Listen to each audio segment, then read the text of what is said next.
आज हम लोग संस्कृत के फर्स्ट चैप्टर मंगलम पाठ उसके 5 श्लोक है। उन 5 श्लोक को आज हम लोग अर्थ के साथ जानते हैं। ये पहला श्लोक है हिरणमयेन पात्रे सतस्यापिहितं मूखं तत्त्वं पुष्णपाद्रिणो सत्य धर्म दृष्टये। कह रहा है कि हे प्रभु, ईश्वर से प्रार्थना की, हे प्रभु, सत्य का मुख सोने जैसे पात्र से ढका हुआ है। हिरणमय माने होता है सोने जैसा। कि हे प्रभु, सत्य का जो मुख है वो सोने जैसे पात्र से ढका हुआ है। कि जिस प्रकार हम लोग सोने को देखकर किसी अन्य वस्तुओं को भूल जाते हैं, केवल हमारा ध्यान सोने पर चला जाता है। सोना माने जिसमें आभूषण, सोने वाला सोना नहीं, जो कीमती है, जिसका हम उपयोग हम लोग आभूषण बनाने में करते हैं, उस सोने की बात हो रहा है। कि हे प्रभु, सत्य का जो मुख है, सत्य का जो मुख है वो सोने जैसे पात्र से ढका हुआ है। यानी धन संपत्ति मिल जाने के बाद लोग क्या करते हैं, अपनों को भूल जाते हैं। उसी प्रकार कह रहा है कि सत्य का जो मुख है वो सोने जैसे पात्रों से ढका हुआ है। सत्य धर्म की प्राप्ति के लिए उस आवरण को हटा दे। कि हम जो नहीं देख पाते हैं, सत्य की मार्ग पर नहीं चल पाते हैं, उस मार्ग को हटा दे। वो ईश्वर से प्रार्थना करता है। कौन? लेखक ईश्वर से प्रार्थना करता है कि हे प्रभु, सत्य का जो मुख है वो सोने जैसे पात्रों से ढका हुआ है। उस सत्य धर्म की प्राप्ति के लिए उस आवरण को हटा दे, उस पात्र को हटा दे। अब दूसरा श्लोक आ रहा है, अनोरण्यान महतो मह्यान आत्मस्य जंतो निहितो गुहायाम तम क्रतु पश्यति वित्तशोको धातु प्रसादा न महिमा महात्मना। कि मनुष्य के हृदय रूपी गुफा में, मनुष्य के हृदय रूपी गुफा में सूक्ष्म से सूक्ष्म और महान से महान आत्मा निवास करते हैं। आत्मा का मतलब होता है ईश्वर। यह वास्तव में सही है। हमारे शरीर का जो महत्व है वो आत्मा के कारण ही महत्व है। यदि हमारे शरीर से आत्मा निकल जाती है तब हमारे देह में कोई भिड़ता दे हम छुआ के लिए लोग। आत्मा निकल जाने के बाद अगर कोई देह में भिड़ता है तो स्नान करता है, यहाँ तक मैं केश को भी कटा लेता है कि हम छुआ गए हैं। तो आत्मा का कितना महत्व है वो आप लोग जान सकते हैं। हमारा जो महत्व है वो आत्मा के कारण ही महत्व है। यदि हमारे शरीर से आत्मा निकल गया तो हमारे शरीर का कोई महत्व नहीं है। हमारा जो महत्व है वो प्राण रूपी प्राण रूपी आत्मा है, उसी का महत्व है। तो मनुष्य के हृदय रूपी गुफा में, किसके हृदय में? मनुष्य के। ऐसे सभी जीवों के हृदय में ईश्वर निवास करते हैं। इस ब्रह्मांड में कोई भी ऐसा जीव नहीं है जिसके अंदर आत्मा नहीं है। सभी के अंदर जीव है, सभी के अंदर आत्मा है। यह जो हम लोग का जो मानव तन मिला है वो 84 लाख योनि भटकने के बाद मानव तन मिला है। मनुष्य के हृदय रूपी गुफा में सूक्ष्म से सूक्ष्म, सूक्ष्म मतलब जिसको हम लोग अपनी आंखों से नहीं देख सकते हैं, सूक्ष्म से सूक्ष्म और महान से महान आत्मा निवास करते हैं। विद्वान शोक रहित होकर उस महान परमात्मा को देखते हैं। यह जो संसार है यह माया मोह है, इस संसार में कुछ नहीं है। जब तक हमारे शरीर में प्राण है, प्राण रूपी आत्मा है, तब जाकर कोई हमसे बात करता है, किसी को हम प्रिय है, किसी को अप्रिय है। लेकिन यह आत्मा निकल जाने के बाद हमारे शरीर का कोई महत्व नहीं है। फिर यह जो शरीर है वो पंच तत्वों में विलीन हो जाता है। अब हम लोग तीसरी श्लोक देखते हैं।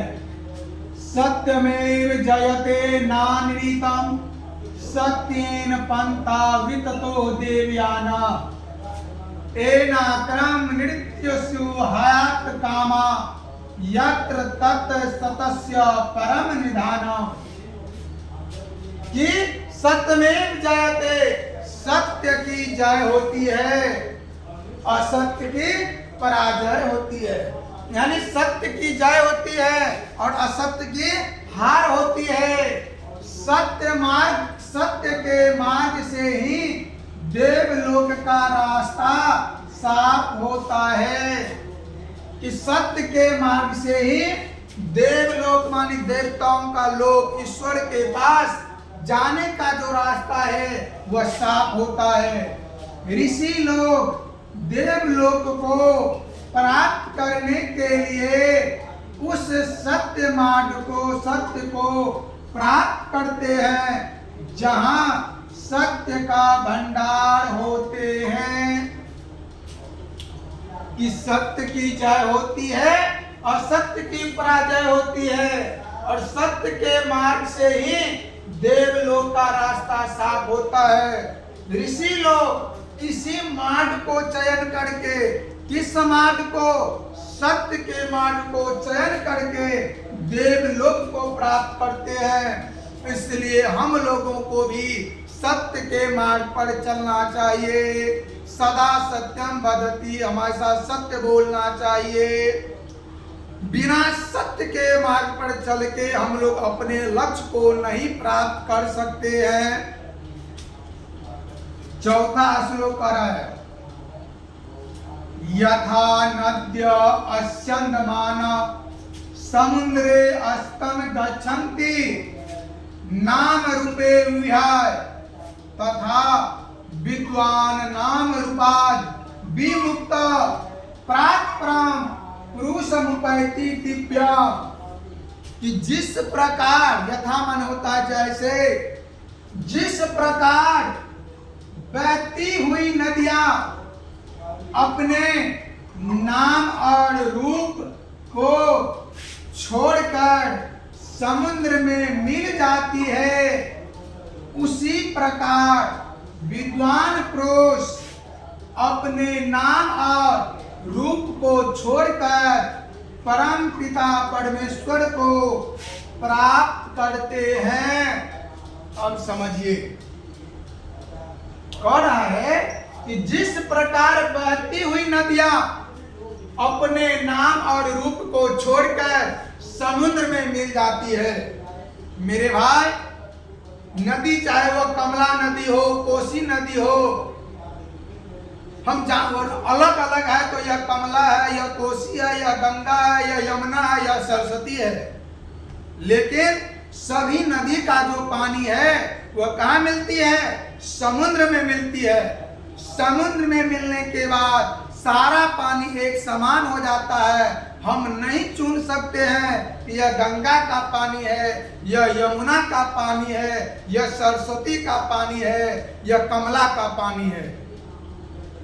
तो वही कह रहा है कि जिस प्रकार बहती हुई नदियां अपने नाम और रूप को छोड़कर समुद्र में मिल जाती है, उसी प्रकार विद्वान पुरुष अपने नाम और रूप को छोड़कर परम पिता परमेश्वर को प्राप्त करते हैं।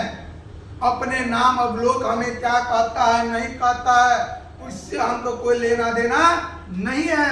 बस हमें अपना कर्तव्य, हम क्या कर रहे हैं, हम अपने हमारे अंदर होना चाहिए। मैं जो काम कर रहा हूँ वह सही है, और हमें ईश्वर का ध्यान करना चाहिए, ईश्वर को धन्यवाद देना चाहिए कि हम कम से कम इस लायक तो बने हैं। 84 लाख योनि में भ्रमण करने के बाद मानव का रूप मिला है, मानव का तन मिला है। इस तन को व्यर्थ न जाने दे। यह 4 श्लोक है और एक और श्लोक है, इसको हम लोग देखते हैं, मिटाना पड़ेगा।